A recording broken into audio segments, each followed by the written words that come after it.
This is Optimal Finance Daily, episode 1568, 12 Ways to Make Yourself Recession-Proof by Philip Taylor of ptmoney.com. And I'm your host and personal finance enthusiast, Diana Merriam. This is the show where I read to you from some of the best personal finance blogs on the planet, sometimes a little too enthusiastically.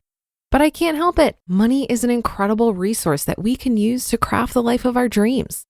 And before we get to it, have you subscribed to our other podcasts? We cover personal development, minimalism, health, relationships, entrepreneurship, and life advice on the other shows. Just search for Optimal Living Daily wherever you get your podcasts to find them. But for now, let's get to today's post as we optimize your life. 12 Ways to Make Yourself Recession-Proof by Philip Taylor of ptmoney.com. In the latest issue of Money magazine, Stephen Gandel presents a special report on survival strategies. Quote, "The economy and the markets may be in for a hard fall. Here's how you and your family can land safely," end quote. I thought I'd share the 12 points that the article makes as well as my comments on each. All this after the markets have had their best one-day gain in 5 years. Oh well, I think these points are applicable regardless of the outcome. Number 1, recessions. Learn the facts. Apparently, the last time we were in this kind of economic downturn was in the early 90s. The article states that it took about 3 to 6 months for the economy to turn around once it hit full recession. I have no idea what this current downturn entails, but if history repeats itself and we go into a recession, we'll be up and out of this thing before too long. I'm not going to panic, but I still think it's a good idea to brace yourself a bit. That's what the other 11 points are all about. Shore up your balance sheet. Number 2, stock up on emergency funds. In the article, it suggested that you move from a 3 months expenses emergency fund to the 6-month variety. I think more emergency cash is always better, so I'm all in favor of this move. If you can move towards more short-term savings, then do so. If you don't have an emergency fund, you should start today. Number 3, slim down the debts. It's always a good time to do this, but apparently even more so in a potential recession. When your stocks are flying high, you can afford paying a little debt interest, but not now. You can read more about how I paid off my high-interest credit cards on my blog. Shore up your portfolio. Number 4, regain your balance. It's easy to set your retirement savings on autopilot and just forget about it. Have you checked your 401k lately? What funds are you invested in? Are they properly balanced for someone your age? In my opinion, target date funds are a good way to make this happen. Number 5, venture carefully beyond our shores. A quarter to a third of your equity holdings should be in foreign stocks, says the author. That seems high to me. Again, I let my target date fund do the work for me here. Number 6, scared? Then embrace bonds. If you think we're still headed downward, then you may consider moving more of your portfolio into bonds. The author says to do this instead of trying to time the market with stocks. Work harder and smarter. Number 7, get to your company's core. Working on key projects for your company will apparently make you less likely to lose your job if times get tougher. Make sure you're generating revenue for your company. Any position can add value. Be proactive and find the little things that add up to big savings for your boss.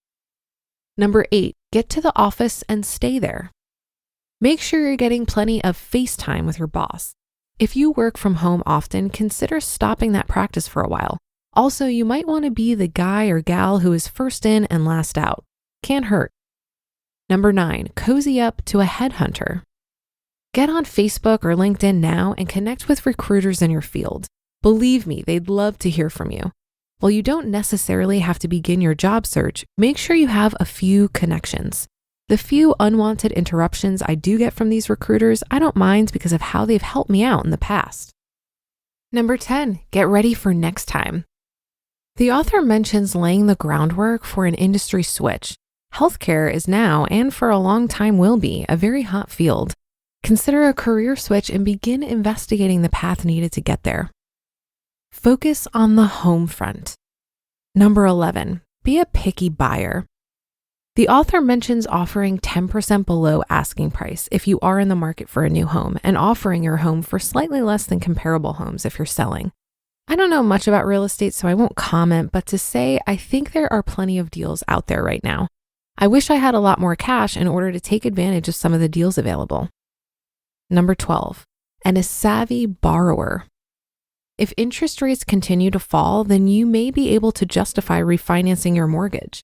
Apparently, the biggest savings may come on jumbo mortgages above $417,000. That's a big mortgage. One of the things my father taught me is that the US government has long since learned that the housing market is what drives our economy. Therefore, they will do anything to keep it propped up. Look for plenty of bailouts to lenders and borrowers. Like I said, while I think it's great to look at this stuff now, most of these points are things you should consider all the time with your finances, not just in a downturn. You just listened to the post titled 12 Ways to Make Yourself Recession-Proof by Philip Taylor of ptmoney.com. Okay, so I just want to point out that this article was written in 2018. What a simpler time it was back then, am I right? But most of the advice here applies anytime during a recession, a pandemic, or when times are good. The thing is, even if the economy is booming, your own personal recession could happen at any time. A health scare, unexpected job loss, or other hit to your income is bound to happen at some point. And that's not to be negative. We shouldn't live in fear. We should expect these things as a normal part of life. This is why we create financial safety nets for ourselves so that we're prepared for what life throws at us, good or bad. When it comes to my investment portfolio, I'd be hesitant to make any changes due to fear of a downturn. Remember, when we invest, we're signing up for the roller coaster ride. My strategy has always been to hold a year's worth of cash so that I can better tolerate the volatility of the market. And clearly this article was written when the housing market wasn't completely insane. While the low interest rates are great right now for buyers, it is absolutely a seller's market. And so buyers don't have the luxury of being picky or offering 10% below asking price. In the current housing market where inventory is low, many people are willing to overpay for a home. Nearly every article I've seen lately regarding real estate recommends to not buy right now if you can avoid it. But if you're going to go for it, don't be bullied into overpaying for something you really can't afford or settle for a home that may lead to buyer's remorse. Just like any other economic cycle, this seller's market won't last forever, so it may benefit you to hold off on buying a home right now.